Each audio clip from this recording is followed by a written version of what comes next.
we've heard about resource consumption.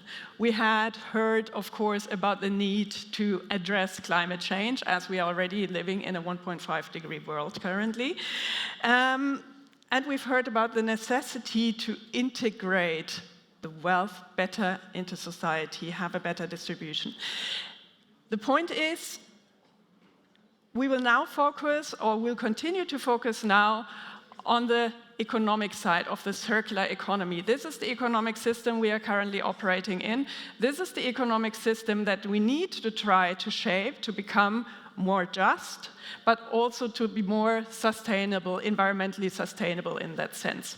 And for this, we are very proud to have 3 excellent speakers here with whom I'm going to be discussing this today. And they really stand for the arguments that the circular economy is, and that is innovation, its resilience, and its sustainability. These are going to be the most important arguments that we need if we really want to manage this transition. First, I'd like to welcome Kilian Kaminski on stage. He is the founder of Refurbed, and Refurbed is Europe's leading marketplace for refurbished products.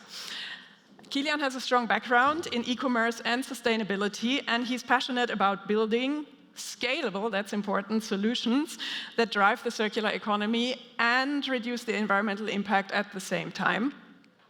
Previously, Kilian was with Amazon Renewed program in Germany, and it's really this knowledge that he has taken away from a big company into building and scaling his own business. I'm really looking forward to be talking to you just now. Thank you. Next one, Christine Beetz. She's the Chief Sustainability Officer of BSH Hausgeräte. BSH is a global leader in household appliances. She has over 15 years of experience, and I think it's fair to say that you're a seasoned expert in driving corporate transformation. You bring deep insights into the challenges of what it means to transform companies, specifically in the circular economy area as well. But you are placing a strong focus on exactly that, the circular economy, and this is why we have you here with us today. So, welcome on stage.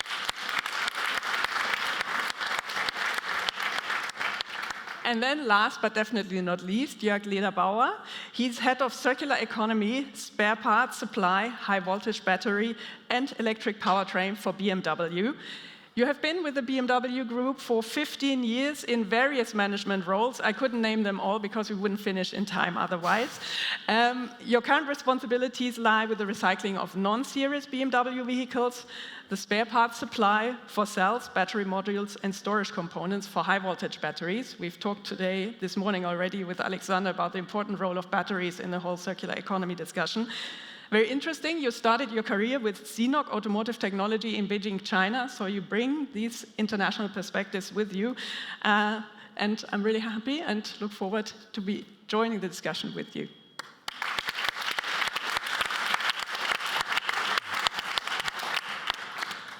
So, thank you for being here. I have to apologize. One of our key speakers, Lavinia Bauer-Ochse, unfortunately cannot be with us today. Lavinia, she's from Deutsche Bank.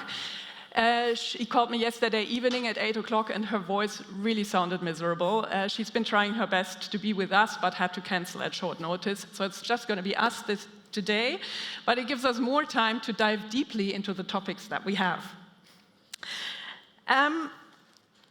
One point that I want to make is we're going to have this discussion in 3 sections. I've just named them: circularity equals innovation, circularity equals resilience, and circularity equals, hold on tight, system shift. Let's see what that means. Just as a starter, we will, out of your perspective, I've just named a few. What is your key argument for a circular transition? Jörg, do you want to start? Okay. 1 sentence.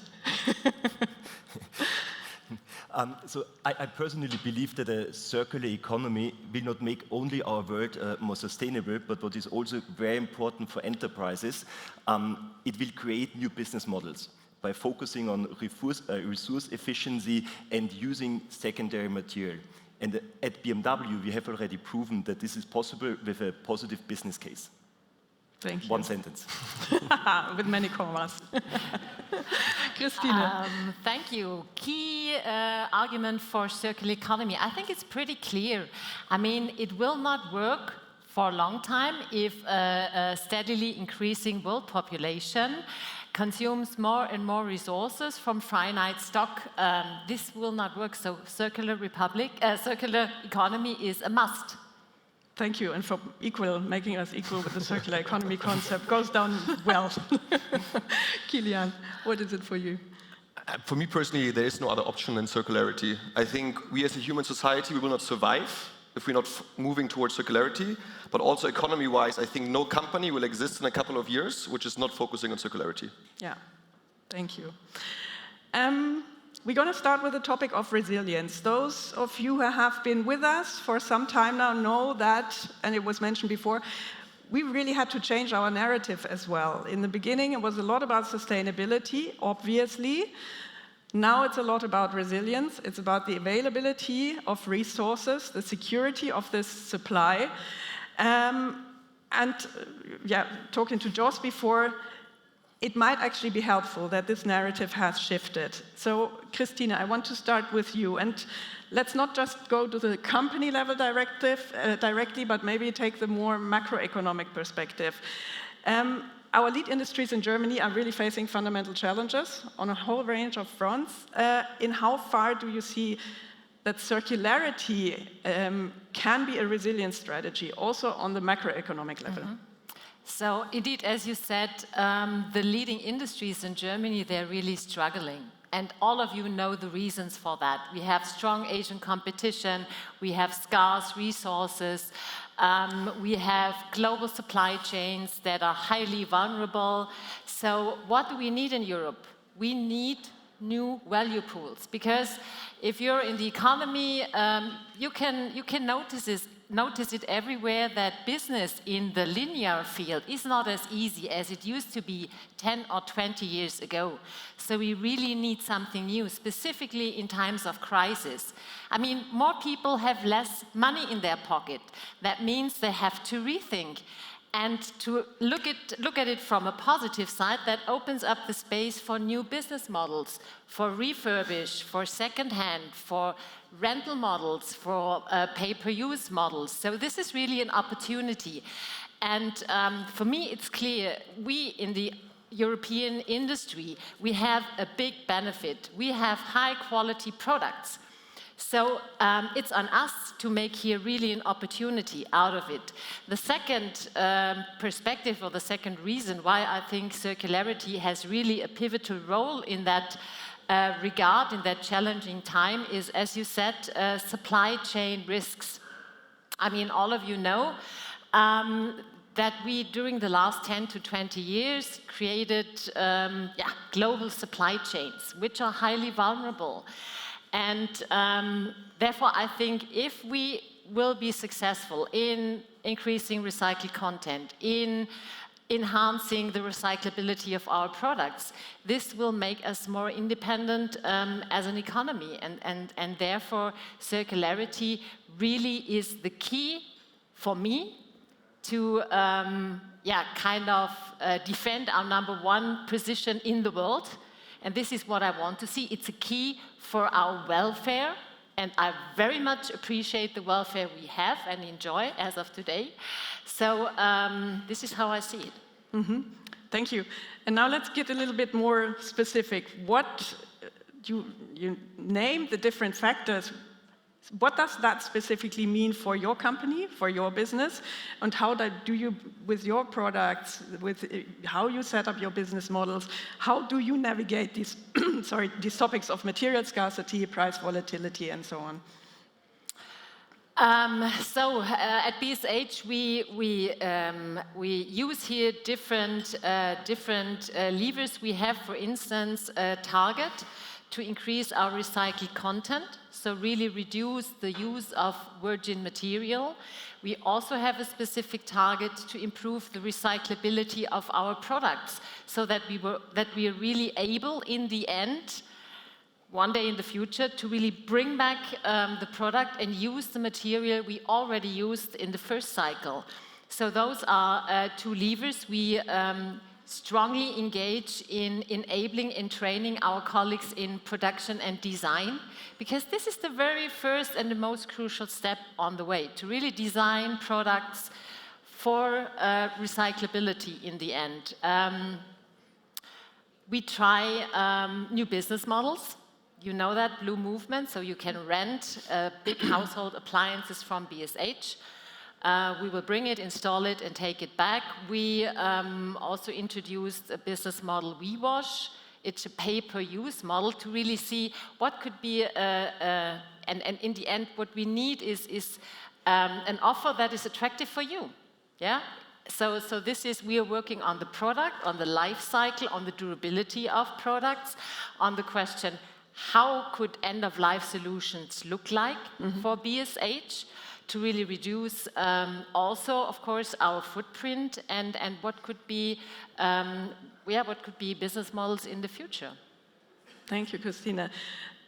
Different industry, Jörg. For you, resilience topic is huge. Nickel, cadmium, cobalt, lithium, all these materials that we need for the mobility transition. How does BMW look at the issue of resilience? Yeah, so you're totally right. Automotive is definitely in the focus. The good news is, at least at BMW, we have already a long track record in let's say, applying the principles of a circular economy.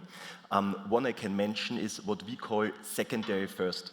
Secondary first means that we will always prefer recycled materials over virgin material if it meets the same quality and the high requirements we have to, of course, fulfill safety requirements and so on over virgin material. But we're not only waiting that we get a high amount available in the market, we actually push that. And one showcase we just recently communicated. In Europe, we have a partnership with SKTS, which is a recycling company for high voltage batteries. And we jointly develop and improve the efficiency in recycling for battery technology. And that's why I call it a partnership. Yeah? It's not a supplier who is only supplying to us. We jointly are engaged to improve that. And the result is not only available for us, it's available to the whole market, available to all customers of SKTS in this case. Yeah? And when we have this material like lithium, cobalt, nickel, and so on, like valuable resources, we supply it back to our cell supplier. The cell supplier is producing a new cell. And by that, we also have benefits because we reduce the purchasing cost. We're getting at least a little bit more independent from the stock market where, for example, lithium is being traded. And of course, our supply chain is getting more resilient also from geopolitical risks. Mm-hmm. That sounds... May Christina, I ask please. a question? And I very much like what you just said. Did I understood that correctly? You said secondary first, so it's you really say, okay, a person really needs to have good arguments to go for virgin material instead of secondary, and you have that integrated in your processes, so the development process. So that's really cool. Yep. And for batteries. Not only for batteries. We are also doing the same thing for aluminum, steel, plastics, and so on. So for the complete vehicle? It sums up, let's say, to 90% of a vehicle. Okay. So, I mean, I've just at the welcoming stage, opening stage this morning, we've talked about the change that within the organization, if you would start to implement such strategies. I mean, you can imagine there must be a real complete reorganization if you have the secondary first policy. What does this mean for your processes, for planning, for procurement, and things like that? Could you just sketch this out a little bit more? So this is definitely a very cross-functional work, yeah? Because it's not done by one person, one department. You need purchasing, you need development, most likely production, sales, and so on. Yeah? So across the whole company. And then it's also change process of minds, talking about materials, for example. You need to involve these targets at the very early stage of a product development, for example, for a new vehicle in our case. Yeah? Because recycled material, and you might know that, can behave differently to virgin material. So you need to know at the very beginning which material you're applying. For example, plastics. Usually we talk about downcycling. There are some chemical recycling methods, but they are also not good for the environment, they cost a lot of money and so on. So plastics, except for some cases, usually downcycling. But battery material, the processes we developed, the lithium has a purity of 99.99%. So it behaves exactly the same way as virgin material. And then we definitely have this principle of secondary first. Excellent. Kilian, to bring you into the discussion, sourcing for you is a totally different issue. You work with used products that you are refurbishing and bring it back on the market. Is sourcing an issue for you? This whole resilience discussion, where are you there? Yeah, so I mean, I'm happy to also jump before in the discussion, because what I really don't like about this conversation is that we always talk about recycling. Circular economy has so many more steps, the R's that you're talking about, the 7 R's. I understand that, of course, for you as manufacturers, mainly the recycling part is important, but I think your example of, for example, renting or leasing the product or something, these are also so important, right? And the whole discussion was not just about recycling. Yet. And yeah, fine, but I think it's really important, because I think that's why we have you here. Also when you talk about regulations, the regulations are mainly based on recycling. And so that means that we're just talking about reproducing a product, using it and then recycling. But we can extend the lifetime through repair, reuse, refurbishment, all of these aspects. And I think we really have to create more awareness for that, because if we're just using a device for 2 years and then recycle it, it's not the best choice. We should use the device for hopefully 5, 10, maybe even 15, 20 years. And then if we really cannot use it anymore, then let's start recycling it. So, Kilian, I think there was a little misunderstanding. So I like what you say. Absolutely. We have to take the complete life cycle into our focus, into the scope. Think about refurbishing a product. Think about the lifetime. This is what we do. Maybe it was a little bit... Yeah. Focus on recycling. Exactly. Okay, therefore, I don't want to point it out for the audience, but great if you're also doing all of the other parts. To the question about sourcing, I mean, for us, the big challenge is similar. And I mean, I could always ask this question, and everyone raises their arm, is how many people have a smartphone in their cupboards which are not using? Right? Probably many. If you raise your arm, please do so, right? Then I think the majority of the room has raised their arm. We published today our sustainability reporting, which we do every year with Fraunhofer Austria together. And the outcome is that in Europe alone, there are 211 million smartphones which are still possible to refurbish. So not only in general your old Nokias, which you might have somewhere lying down, which no one can use anymore, which we have to recycle because there's no usage anymore, but 211 million refurbished smartphones. And so one big task of ours is how we can make people returning their devices into the circle so that they can be refurbished. And you talked about all of the rare elements. A smartphone itself has also lithium, cobalt, gold, silver, copper, everything in there, which now rottens in our households instead of returning them into the cycle. So regarding sourcing, I think it's really a mindset shift of the population of society, that we understand the value of these products and specifically the resources of these products, which I think many of us just seeing this phone and have no idea what really is in there.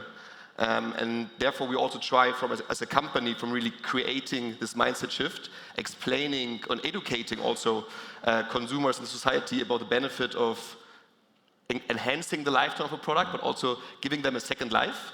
And this is also what we really try to do with refurbished products, and kind of, because you said like rethinking, our slogan is Rethink New, because we believe that refurbishment or second life products are the much smarter choice than buying something new. Wonderful. One question. You have 2 reactions. Yeah, because, and I fully agree to what you just said, mindset shift is a very big thing. But how do you do that? How is your experience here? Is it enough to make people aware that it's not good to have their old smartphones at home lying in the drawer? Or is it necessary to offer incentives? Or how is your experience in that regard? Can we postpone that question a little bit? Because this would lead me to the point where we need to change mindsets. I would like to go to the innovation part for now, if that's possible. Jörg? You? Unless you want an answer to both.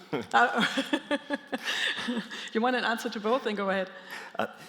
Because the mindset, it's also about what is the benefit for the customer, Yeah. And also what is the benefit for the company to offer a product which gives a benefit to the customer. And this is, of course, deeply connected. At at BMW, we have the issue that with a certain age of the cars, the owners leave our environment, our ecosystem. Yeah? They go to independent aftermarket companies, they don't come to BMW dealerships anymore, and so on. If we offer refurbished, we call it remanufactured products, we are actually able to keep them longer in our system because we offer a cheaper product which still has the same quality and still has the same function. And then you can combine the principles of a circular economy, the sustainability, the benefit for the customer, but also what a company is offering to them. Yeah. Thank you so much, Jörg. And that sort of brings me back to you, Kilian. I mean, cars are really, really high-value products. Phones these days as well, to some point. So we keep them in the drawers and don't want to give them back. But still, I find this really impressive what you managed with refurbed. Do you think that maybe you had like an unfair advantage at scaling this kind of business idea? You, as I mentioned this, you worked at Amazon before. So I take it, this process of taking phones back, refurbishing them there didn't really work, and you thought, I love the idea, I'd just do it myself. So can you just say a few words about that? Why did it work when you did it alone? Yeah, I think the word unfair is not good, because I think because we chose the right decision of going circular as a core principle from us as a business, it's not unfair, that's our choice, and others can do this choice as well. I think, of course, it's much more difficult if you are an organization which is maybe 100 years old, and until 10, 20 years ago, it was just focusing on growth, and you didn't care about the environment at all, or at least minimal. And now we try to shift this and deciding of creating sustainability officer roles and really putting it on the top of the company, which I think is absolutely the right step. But it's really difficult then to implement sustainability, ESG, circularity in the core of the strategy. Often it's used still for many companies as a marketing, branding activity. I mean, all corporates are now green. I mean, how, right? But it's the case that they branding themselves like this. So for us, for sure, it was much easier that when we start the company, we wanted to create a business which creates an impact. And I think the great benefit of our business model is that our products are cheaper and more sustainable, which makes it, of course, much more attractive for customers. But it also, I think, important aspect is that all of the decisions we are taking are with the core, what is the biggest impact that we can create. And I think this is much more difficult, for sure, for other companies. And also, you named my previous employer, Amazon. They also selling new products. They have relationships to all of the major OEMs and brands on this planet, which want that Amazon sells their new products. So for them, creating a new business model, which theoretically could potentially cannibalize the new sales, and theoretically, if they charging the same commission for new products and refurbished products, which are cheaper, they make less money. So financially, it also just makes for them sense to sell more new products. And this, I think, was the advantage, and Christina, you touched it as well, of course, for you, new company, that you can challenge this big global giants, because you do something different, but you can do it with agility and entrepreneurial mindset that I think they cannot. And looking now, I mean, we're selling a couple of millions products per year. We're active in 12 European countries. We are soon, hopefully, doing $1 billion revenue per year. So I think, you know, it showcases that it is possible to be successful with a sustainable business model. When you hear these, yeah.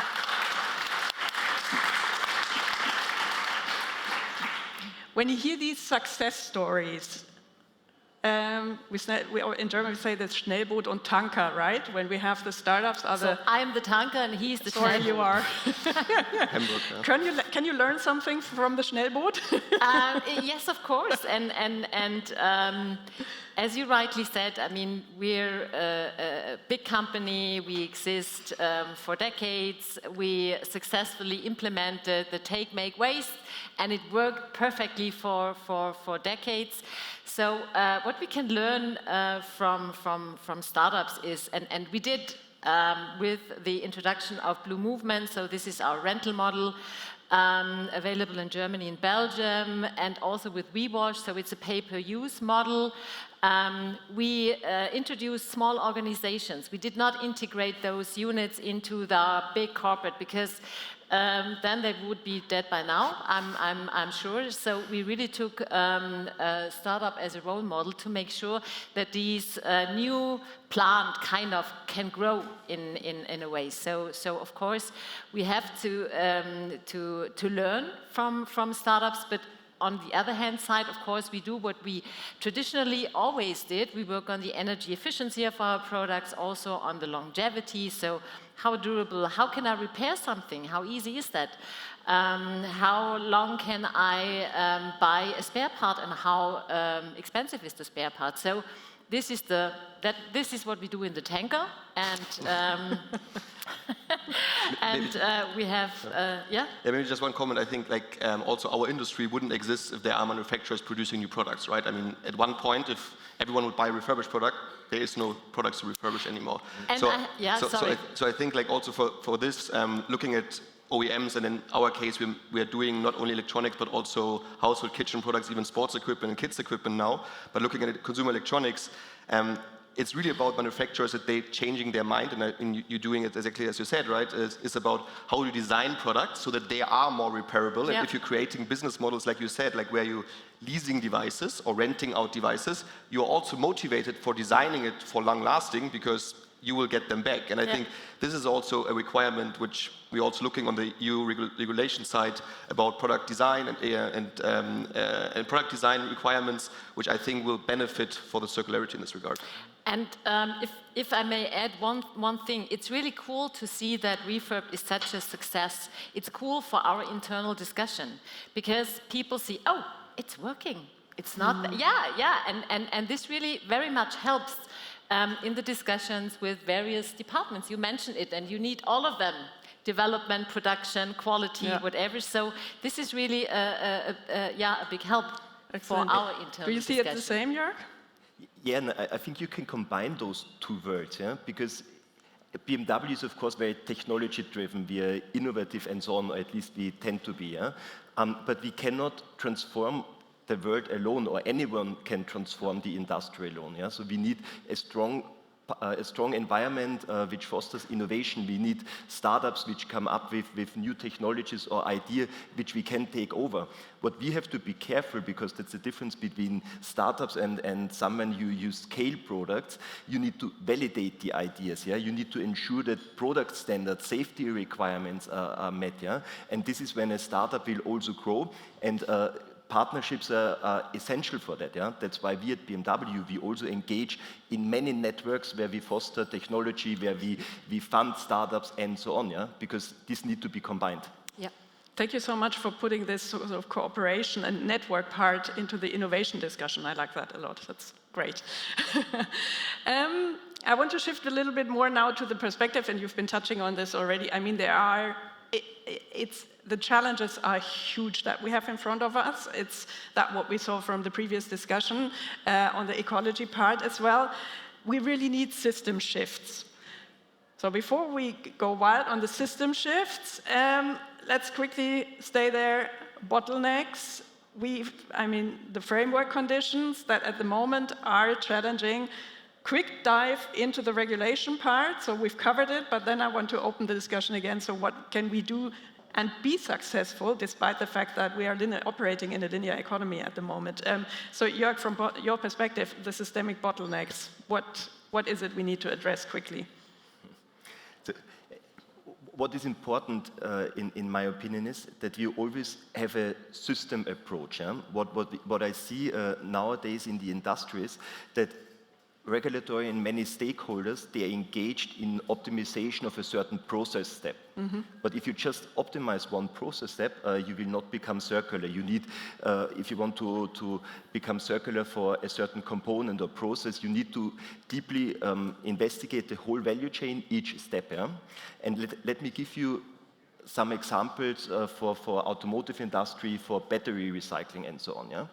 So right now, regulatory is focusing on recycling of battery material.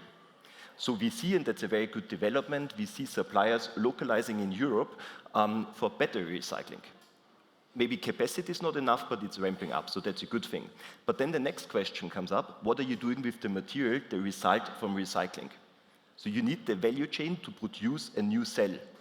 But this value chain involves chemical processes. Chemical processes are often considered as dirty, so they are not easily being localized in Europe. So the result is that, for example, black mass or material you gain from recycling are being exported again. And this is exactly what we want to avoid. So if you think about the whole value chain, not only recycling, but also how do you create a new component, then you close it. And this is a systematic approach.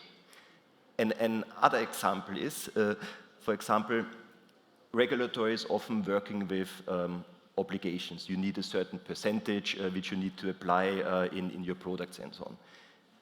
Right now, electric mobility is ramping up. That means gasoline drivetrains are getting sold less, electric vehicles are ramping up. In this phase, you don't have enough recycled material. It's simply not possible because we design our vehicles, of course, that they last long. They should drive 10 years, 15 years, 20 years, and not being recycled or dismantled after a few months. Yeah? So there's also a transformation phase where you need to import, for example, raw materials you need to produce. And then maybe a last point. Too many points? No, it's fine, but Christina, I think, wants to get in. Attentively. So maybe just the last point, then. We need innovations, and we already touched that a little bit, yeah? Because our target is secondary raw materials must be cheaper than primarily sourced raw material. Only then this will be a success story. So you need innovations. And in my opinion, also regulatory and stakeholders are also responsible to create an environment where technology and new innovations came up. Right now, I see it quite often that the discussion is only on who will pay the bill for inefficient processes. But that's not the question. We need innovations. So if we come with establish a new technology, establish recycling, and then industry will automatically use this or employ it. Okay. I know you want to respond, but I'll give you a question on the way. Just the point, I mean, you said you initiated the Blue Movement business model, right? Which is challenging to do. What is missing regulation-wise that you can sort of address these totally different business model concepts or that would support you in implementing them? Can you pinpoint that? What is missing regulation-wise? I mean, first of all, I think we don't have a too bad framework in the EU. Yeah, I think the EU is really trying its best to kind of set a decent regulatory framework. But what really is difficult, I mean, when we talk about electromobility, hand of health. So, truth to be said, how many people would have bought an EV if there wouldn't have been that subsidies by the government? I guess not so many people, because EVs are quite expensive. So I really have to think if I would definitely state I want to see more governmental support for green products. I'm still a little bit struggling with that. I don't think it's only it's regulatory. It's us, it's regulatory, and it's also the consumers in the end. Yeah, to change habits and what I would when I would have a wish for with regard to the government, more clarity. Because what is really driving me crazy, and don't get me wrong, most legal requirements, they come with a good intention, but with very less clarity. Talking about recycled content, it's very much expected. It's even decided upon, but already the EU Commission announces, no, maybe we decide on ad hoc exemptions. So, and this really is difficult for the discussion in the company. So, what would be good for Blue Movement would for sure kind of, but I still have to think about the question. Okay, sorry. But it gets me back to the point of the mindset shift, and that's where I want to get to you, Kilian. Scaling is a key argument for startups, of course. We need to scale those pilots that we are experimenting with in a circular economy. What are those shifts in mindset or maybe policy that we need to scale this to success? I mean, I think I shared a couple of comments on the mindset shift about understanding that circularity is the future. I think this has to be done from an individual human being, but also from an employer-employee perspective. I think this is really important that this is happening. An easy shift from a governmental side of changing it, I think, and governments always hate to hear that, but I think an easy one would be just doing a VAT reduction on sustainable products. That would help every company which is doing something really positive. And people are kind of subsidizing the usage of these kind of products. I think this is an easy way. What I think for me is really important to mention, right? I personally believe that climate change is the biggest challenge we have as a human society. And if we're looking on the global scale, we talked about politics in the beginning, we have on the other side of the Atlantic a maniac sitting there as the most important person on this planet.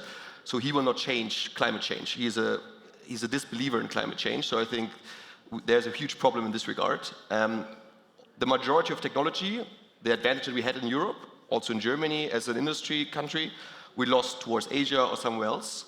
So I think we now have a chance of really leading circularity as a continent in Europe, and we should take this chance, because I think this is one huge advantage we could have, being less depending on other countries or the global trade, but specifically also then creating our own ecosystem where we are a global leader in the circularity space. And I think therefore we have to focus much more on how we can really build this up from a European level, but then also from a national level to supporting companies and also corporates which want to drive this change, making it attractive for them to investing into these operations, so that in the end of the day, we as a European continent can really thrive through circularity. Wonderful. You already started part of, thank you.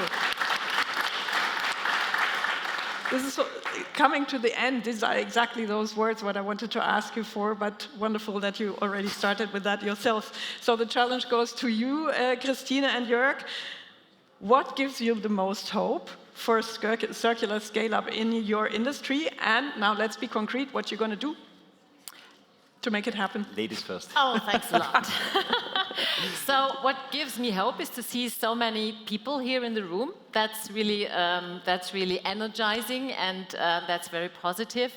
Then that I see more and more, as you said, partnerships from different angles in the industry, and here I'm very thankful for the work you're doing here at the Circular Republic. I really highly appreciate what you do, and when we talk about the next year, we are working on the multi-stakeholder project to see what BSH can do better, do differently when it comes to end of life. So we're looking forward to that. I didn't ask for that, but all the more, thank you. No, I mean it, really. We need that cross industry. So I should have started, you took away some points. What makes me positive? Not only BMW, but many other OEMs and of course suppliers, they invest right now a lot of money to become more circular. Yeah? And it's good to see it's not only automotive industry, it's across, I would say, almost all industries. Yeah? And I said earlier, we can only transform together. We need any step to really push this to the next level. Yeah? So this makes me confident that I see it's not only driven by regulatory, but because of the motivation, the mindset is changing. Wonderful. Then I would like to thank you so much. This was excellent. And I'm handing back over to Leo and to Tina. Thank you so much for this discussion. Thank you.